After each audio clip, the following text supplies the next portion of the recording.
बाळापूर येथील वाडेगाव गावात एका तरुणानं क्षुल्लक कारणावरून फिर्यादीच्या मुलाला शिवीगाळ करून मारहाण केली। या प्रकरणी दोघांविरुद्ध गुन्हा दाखल करण्यात आलाय।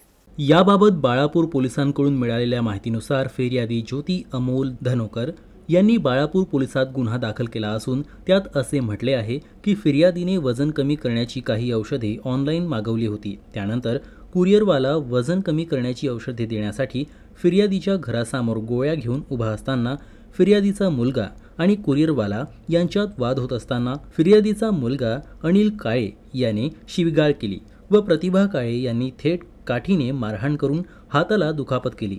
या प्रकरणी पोलिसांनी आरोपी अनिल काळे, प्रतिभा काळे यांना अटक केली असून त्यांच्या विरुद्ध गुन्हा दाखल करण्यात आला असून पुढील तपास बाळापूर पोलीस करत आहेत।